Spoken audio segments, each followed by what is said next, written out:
नमस्कार दोस्तों, स्वागत है आपका अपने YouTube चैनल टेक्निकल पढ़ाई पर। आज हम शुरू करने जा रहे हैं हाउस वायरिंग का कोर्स, जो खासकर उन नए इलेक्ट्रीशियन के लिए बनाया गया है जो घरों में वायरिंग का काम सीखना चाहते हैं। अगर आप एक नए इलेक्ट्रीशियन हैं या आप हाउस वायरिंग का काम सीखना चाहते हैं तो ये कोर्स आपके लिए फ़ायदेमंद साबित हो सकता है। इस कोर्स को हमने बहुत सूझबूझ के साथ डिज़ाइन किया है। इस कोर्स में हम आपको घर की वायरिंग से जुड़े हर एक कॉन्सेप्ट को कवर करेंगे ताकि आप एक प्रोफेशनल इलेक्ट्रीशियन की तरह काम कर सकें। दोस्तों, इस कोर्स को हमने 7 मॉड्यूल में बांटा है। आइए इस कोर्स के बारे में आपको बता रहे हैं, स्क्रीन के माध्यम से देखिए। ये 7 मॉड्यूल में इस कोर्स का ये सिलेबस के बारे में जानते हैं। इस सिलेबस को हमने 7 मॉड्यूल में बांटा है। पहले मॉड्यूल के अंदर हम इलेक्ट्रिक वायरिंग का परिचय, दूसरे में हम सेफ्टी प्रैक्टिस और नियमावली, थर्ड मॉड्यूल को हम इलेक्ट्रिक उपकरण और एक्सेसरीज के बारे में सीखेंगे। मॉड्यूल नंबर 4 में हम घरेलू वायरिंग के प्रकार के बारे में जानेंगे। मॉड्यूल नंबर 5 में सभी तरह के इलेक्ट्रिक कनेक्शन का डायग्राम बनाना सीखेंगे। मॉड्यूल नंबर 6 में हम सर्किट वायरिंग और लोड कैलकुलेशन निकालना सीखेंगे कि किस प्रकार से काम किया जाता है। मॉड्यूल 7 प्रैक्टिकल सेशन होगा, जिसमें हम सभी जो सीखे हैं उसका प्रैक्टिकल करना जानेंगे। आइए बारी बारी से हम सीखते हैं कि हर मॉड्यूल के अंदर हमें क्या क्या सीखने को मिलेगा। हर मॉड्यूल के अंदर कुछ टॉपिक हैं जिनको हम कवर करेंगे। मॉड्यूल 1 के अंदर हम इलेक्ट्रिसिटी, वोल्टेज, करंट, रेजिस्टेंस और पावर के बारे में सीखेंगे। मॉड्यूल 1 में ही हम सीरीज और पैरेलल सर्किट का अध्ययन करेंगे। वायरिंग में प्रयोग होने वाले प्रतीक और डायग्राम के बारे में सीखेंगे। हाउस वायरिंग में प्रयोग होने वाले औजार और उपकरण के बारे में सीखेंगे मॉड्यूल 1 के अंतर्गत ही। इसके अलावा मॉड्यूल 1 के अंतर्गत ही हम एक और टॉपिक को कवर करेंगे जो इलेक्ट्रिकल के लिए महत्वपूर्ण है, ओम का नियम। इस टॉपिक को भी मॉड्यूल 1 में ही कवर किया जाएगा। चलिए आगे बढ़ते हैं और देखते हैं मॉड्यूल नंबर 2 पे। मॉड्यूल नंबर 2 सेफ्टी प्रैक्टिस नियमावली होगी। इसके अंतर्गत हम इस मॉड्यूल के अंतर्गत हम इलेक्ट्रिकल सेफ्टी के नियम के बारे में जानेंगे।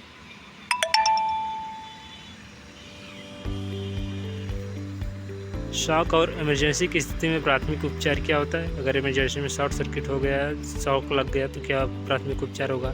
पीपीई का उपयोग क्या होता है। उपकरणों की सुरक्षा एवं रखरखाव के बारे में जानेंगे। आगे बढ़ते हैं, देखते हैं मॉड्यूल नंबर 3 को। मॉड्यूल नंबर 3 इलेक्ट्रिकल उपकरण और एक्सेसरीज होगा। इसमें हम पहले पॉइंट पे फ्यूज के बारे में सीखेंगे। फ्यूज क्या होता है, फ्यूज का काम क्या होता है, कैसे कार्य करता है और फ्यूज कितने प्रकार का होता है, इन सभी के बारे में हम सीखेंगे। फ्यूज के प्रकार की बात करें तो फ्यूज कई प्रकार के होते हैं, जैसे आप देख रहे हैं किटकैट फ्यूज। दूसरे नंबर पर हमारा आता है कॉटेज फ्यूज। तीसरे नंबर पे हमारा आता है ribbon fuse, drop out fuse, M type fuse, HRC fuse, sparkle fuse. इन सभी के बारे में अच्छे से हम सीखेंगे। एक एक टॉपिक को कवर किया जाएगा। अगला पॉइंट आता है इंडिकेटर के बारे में। आगे हम सीखेंगे स्विच के बारे में। स्विच क्या होता है और स्विच कितने प्रकार का होता है, उससे कार्य प्रणाली क्या होता है। तो स्विच को हमने यहाँ पर 3 भागों में बांटा है कार्य के अनुसार: 1 वे स्विच, 2 वे switch, intermediate switch, DPDT switch. और आगे हम संरचना के अनुसार देखें तो स्विच कई प्रकार के होते हैं: tumbler switch, flush switch, toggle switch, slide switch, rotary switch, bed switch, push button rocker switch, DPIC switch, DPIC switch. इसके अलावा स्विच को हमने विद्युत क्षमता के अनुसार भी बांटा है, जिसमें हम 5 एम्पियर 240 वोल्ट से लेकर 15 एम्पियर 240 वोल्ट, 30 एम्पियर 415 वोल्ट, ये सभी स्विच के प्रकार के अंतर्गत आएंगे। आगे बढ़ते हैं, हम देखते हैं आगे हमारा तीसरे मॉड्यूल में तीसरा नंबर का पॉइंट है सॉकेट।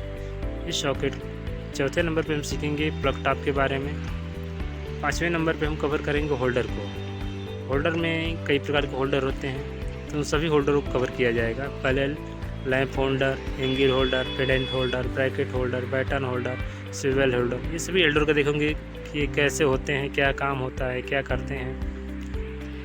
तो इन सभी के बारे में हम सीखेंगे। चलिए आगे बढ़ते हैं सीलिंग रोज के विषय में। 7वें नंबर पर हम सर्किट ब्रेकर एमसीबी के बारे में देखेंगे। सर्किट ब्रेकर एमसीबी क्या होता है, क्या कार्य होता है, कितने प्रकार के होते हैं। सर्किट में एमसीबी को हमने 3 भागों में डिवाइड किया है पोल के अनुसार। 1 single pole MCB, 2 pole MCB, 3 pole MCB और 4 पोल एमसीबी। कनेक्शन के अनुसार polarise MCB, non polarise MCB. कार्य के अनुसार B type MCB, C type MCB, D type MCB, K type MCB, Z type MCB. इन सभी एमसीबी के बारे में सीखेंगे क्या होते हैं, इनका क्या अंतर है, कैसे कार्य करते हैं। आगे हम सीखेंगे एमसीसीबी के बारे में। आगे 9वें नंबर पे हम सीखने वाले हैं आरसीसीबी और ईएलसीबी और आरसीडी। ये क्या होते हैं, इनका कार्य क्या होता है। आगे हम जानेंगे आरसीबीओ के बारे में कि आरसीबीओ क्या है, कैसे काम करता है। चलिए आगे बढ़ते हैं और नेक्स्ट टॉपिक को देखते हैं। नेक्स्ट टॉपिक में हम देखेंगे मॉड्यूल नंबर 3 के अंदर 11 नंबर पॉइंट को कवर करेंगे और इसमें हम देखेंगे चेंज ओवर के बारे में। तो चेंज ओवर क्या होता है, कैसे कार्य करता है और ये कितने प्रकार का होता है। तो चेंज ओवर को हमने यहाँ पर कई भागों में बांटा है। Manual change over, MCB type change over, rotary type change over, reverse forward switch, ACCR। ये चेंज ओवर के प्रकार होंगे बेसिक रूप से। इनके बारे में हम विस्तार पूर्वक सीखेंगे।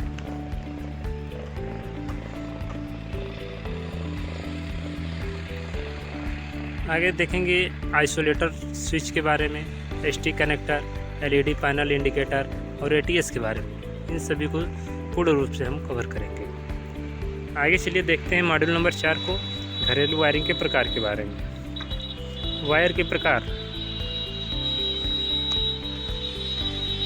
Selection of wire size, cable rating, colour code और इलेक्ट्रिकल वायरिंग के बारे में। क्लिट वायरिंग, केसिंग केपिंग वायरिंग और कंड्यूट वायरिंग, ये कैसी वायरिंग है, क्या अंतर होता है, इन सभी को कवर करेंगे। Electrical drawing, circuit diagram, load chart, ये सब पढ़ना सीखेंगे। अर्थिंग की आवश्यकता क्या है, अर्थिंग कैसे बनाया जाता है, इसकी पूरी प्रक्रिया को हम सीखेंगे। आइए आगे बढ़ते हैं मॉड्यूल नंबर 5 पे। मॉड्यूल नंबर 5 में हम सभी तरह के विद्युत कनेक्शन का डायग्राम सीखेंगे। बारी बारी से सारे पॉइंट को हम कवर करेंगे। पहले नंबर पर हम एक स्विच से एक बल्ब का कनेक्शन डायग्राम बनाना सीखेंगे। दूसरे नंबर पे 2 स्विच से 2 बल्ब का कनेक्शन डायग्राम। तीसरे नंबर पे 3 स्विच से 1 बल्ब का, एक सॉकेट और एक पंखा का कनेक्शन डायग्राम बनाना सीखेंगे। आगे हम एक ही स्विच से 3 विद्युत उपकरण को कनेक्शन डायग्राम बनाएंगे। साधारण रोड कनेक्शन डायग्राम, रॉड का कनेक्शन डायग्राम 2 प्रकार से हम सीखेंगे। एक रेगुलेटर से 2 पंखों का कनेक्शन डायग्राम 2 प्रकार से हम सीखेंगे। सीरीज टेस्टिंग बोर्ड डायग्राम बनाना कुल 6 विधियों से हम सीखेंगे। एक लैंप को 2 स्थान से नियंत्रित करने की विधि 4 प्रकार से हम सीखेंगे। एक लैंप को कुल 3 स्थान से नियंत्रित करना 6 एवं 8 टर्मिनल DP/DT स्विच के द्वारा, इसके बारे में हम जानकारी लेंगे। आगे बढ़ते हैं, देखते हैं अगले पॉइंट नंबर मॉड्यूल 5 के 11वें को। एक लैंप को अनेक स्थानों से नियंत्रित करने के विधि को सीखेंगे। सीढ़ी वायरिंग, सुरंग वायरिंग, गोडाउन वायरिंग को सीखा जाएगा। वोल्ट मीटर तथा एम्पियर मीटर का कनेक्शन कैसे किया जाता है, इसके बारे में सीखेंगे। विद्युत घंटी का कनेक्शन कैसे होता है, इसको सीखेंगे। 2 वे स्विच के द्वारा फेज टू फेज और neutral two phase connection diagram करना सीखेंगे। फ्यूज की सहायता से फेज टू फेज और neutral two phase connection diagram सीखा जाएगा। मैनुअल चेंज ओवर के द्वारा फेज टू फेज और neutral two phase connection diagram सीखेंगे। रिवर्स फॉरवर्ड स्विच के द्वारा फेज टू फेज एवं neutral two phase connection diagram सीखा जाएगा। MCB टाइप चेंज ओवर के द्वारा फेज टू फेज एवं neutral two phase connection diagram सीखेंगे। आगे 2 वे स्विच के द्वारा न्यूट्रल के साथ 2 अलग अलग फेज को बदलने की विधि को सीखा जाएगा। फ्यूज की सहायता से न्यूट्रल के साथ अलग अलग बदलने की विधि। आगे हम मैनुअल चेंज ओवर के द्वारा न्यूट्रल के साथ 2 अलग अलग फेज के बदलने की विधि को सीखेंगे। रिवर्स फॉरवर्ड स्विच के द्वारा न्यूट्रल के साथ 2 अलग अलग फेज को बदलने की विधि के बारे में जानेंगे। MCB टाइप चेंज ओवर के द्वारा न्यूट्रल के साथ 2 अलग अलग फेज को बदलने की विधि के बारे में सीखेंगे। तीनों फेजों को न्यूट्रल के साथ अलग अलग बदलने की विधि के बारे में सीखेंगे। आगे हम 3 अलग अलग सप्लाई को लोड पर बदलने की विधि सभी प्रकार के चेंज ओवर के द्वारा सीखेंगे। आगे हम फेज टू फेज एवं न्यूट्रल टू फेज के साथ जनरेटर कनेक्शन की बारी बारी से लोड को जोड़ने की विधि को सीखेंगे। आगे हम अलग अलग विधियों से मेन बोर्ड में लगने वाले सभी प्रकार के कंट्रोलर के द्वारा मेन बोर्ड का कनेक्शन डायग्राम बनाना सीखेंगे। आगे मेन बोर्ड से एमसीबी के द्वारा सर्किट बनाकर घर की वायरिंग करने की विधि के बारे में पूर्ण रूप से जानकारी प्राप्त करेंगे। चलिए आगे देखते हैं। अगले पॉइंट पे हम मॉड्यूल 5 के 30 नंबर पे हम 3 फेस को सिंगल फेस में बदलकर सर्किट बनाने के बाद घर की वायरिंग करने की विधि के बारे में सीखेंगे। इन्वर्टर और सोलर प्लेट का कनेक्शन डायग्राम बनाना अंत में हम सीखेंगे। आइए आगे बढ़ते हैं मॉड्यूल नंबर 6 की तरफ। मॉड्यूल नंबर 6 सर्किट वायरिंग और लोड कैलकुलेशन के बारे में। इसमें हम पहले कवर करेंगे घरेलू सर्किट का लोड कैलकुलेशन करना। इसके बाद हम सही केबल का चुनाव और वोल्टेज ड्रॉप कैलकुलेशन करेंगे। डिस्ट्रीब्यूशन बोर्ड और मेन सर्किट की वायरिंग के बारे में सीखेंगे। सर्किट ब्रेकर और प्रोटेक्शन डिवाइस का उपयोग कैसे किया जाए इसके बारे में। आगे मॉड्यूल नंबर 7 लास्ट में हम सीखेंगे प्रैक्टिकल सेशन होगा। इसमें हम छत में पाइप डालने की विधि, कमरे की दीवार पर पीवीसी कंडक्ट पाइप का इंस्टॉलेशन कैसे किया जाता है, केसिंग केपिंग या कंडक्ट पाइप में तार डालकर वायरिंग करने की विधि के बारे में, अंडरग्राउंड वायरिंग के पाइप के अंदर तार खींचने की विधि को सीखेंगे। मॉड्यूलर बोर्ड और एमसीबी बॉक्स का ब्यौरा सीखेंगे। अंडरग्राउंड वायरिंग से संबंधित आवश्यक सामान के बारे में जानकारी लेंगे। केसिंग केपिंग से संबंधित सभी आवश्यक सामान के बारे में जानकारी प्राप्त करेंगे, जिससे कि आप हर टॉपिक को अच्छे से समझ सकें और आत्मविश्वास के साथ इस फील्ड में आगे बढ़ें। तो दोस्तों तैयार हो जाइए हाउस वायरिंग के इस बेहतरीन कोर्स के लिए। इस कोर्स को देखने के बाद आप हाउस वायरिंग का काम खुद से कर सकेंगे।